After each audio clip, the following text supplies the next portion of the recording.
का हाल बा सबके। चरण स्पर्श। हम छैला बाबू बिहार के मिट्टी के बेटा। हम बीए पास हैं। अभी दूसर राज्य में मजदूरी करत बानी, लेकिन दिल आज भी बिहार के छोट मोट गलियों में भटकेला। हमारा से ना रहल गई जब देखनी कि हमार राज्य के पढ़ल लिखल लोग आज रोजगार खातिर दूसर राज्य में जातड़न। तब सोचनी कि बिहार खातिर अब आवाज उठावे के पड़ी। सरकार अब तक कुछ नहीं कइले। हमारा गांव में आज भी देखम कि खराब सड़क, दूसर राज्य में हाईवे बनत हुए और हमार राज्य में गाढ़ा के गिनती नहीं खे। गांव के बचवा के पढ़े खातिर कोनो स्कूल नहीं खे ठीक से। सरकारी स्कूल टूटल फूटल बउए। सब नेता अपन बच्चा के तो अच्छा स्कूल में पढ़ावत, आ हमनी के बच्चा गरीब के उहे सरकारी के टूटल फूटल स्कूल में भेजे के पड़त। हॉस्पिटल के उहे हाल बउए, टूटल फूटल। ना सरकारी हॉस्पिटल में बउए गांव में, आ बउए एगो दूर गांव में हॉस्पिटल, तो ओमे ना कोनो डॉक्टर बैठल सन, ना दवा कोनो मिलला। ई विकास कहलाला। कौन लेके आइल बा ई विकास के नया तरीका। अब हम सवाल पूछे खातिर आइल बानी सरकार से।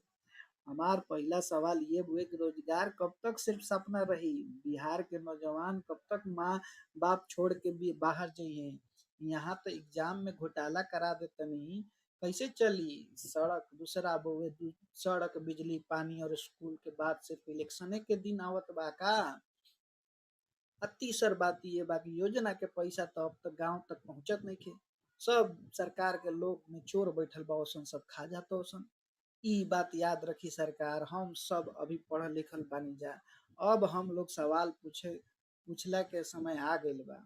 बिहार के आवाज दबा के कोशिश ना करी। आज हम पूछत बानी, काल सब पूछी। सरकार के जवाब देवे के पड़ी।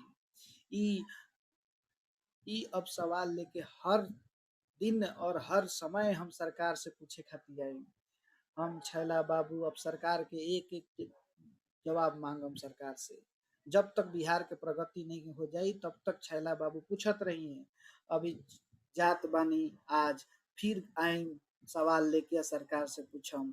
काहे कि वोट देत बानी जा जब सरकार के, तो सरकार से पूछे के हर नागरिक के सवाल दे। हम अब जब बिहार के लोगों से भी पूछम और सरकार से भी पूछम। और अभी जातनी। जय बिहार। चरण स्पर्श।